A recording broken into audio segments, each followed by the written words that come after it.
Okay, so today's test is going to be the shift pivot test. And what this test is going to be doing is it's going to be testing the knee, and we're going to be testing the function of the ACL. So really to make sure it's doing its job.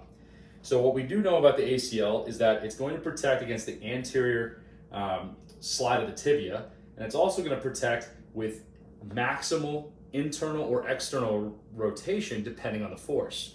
Now in this case, we're going to kind of play with that, and we're going to put the patient in a maximally internally rotated position. We're going to do this because what I'm going to do in a second is apply a varus force. So I'm just grabbing kind of high up on the proximal tibia, and I'm rotating the tibia into as much rotation as we can get. Now from here, I'm actually going to put my hand on the lateral side of the knee. In this case, I'm kind of just above, just a little bit proximal to it, but I'm going to create that valgus force here. I can actually make sure I bring it right to the lateral aspect of the knee as well to make sure I get a real good push. Now from here, I've already got the patient in a little bit of hip flexion, and I'm going to push the patient into knee flexion and knee extension. And what I'm feeling for is a clunk, a shift, or we're looking for a reproduction of pain as we're doing it. Now I don't feel any clunk or shift. How is the pain? No pain on that? Okay, so no pain as well. So that tells me that the ACL is actually intact in this case. Now, if there was a clunk, we could probably expect to see it somewhere on the 20-degree angle of flexion.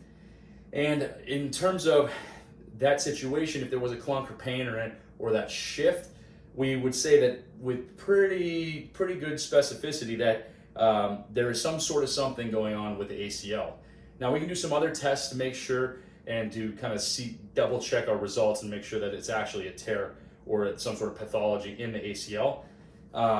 If it's real bad, we're going to have to, in her case, she's very athletic, so we'd want to suggest surgery and that sort of thing, and a referral to the physician to talk about the options there.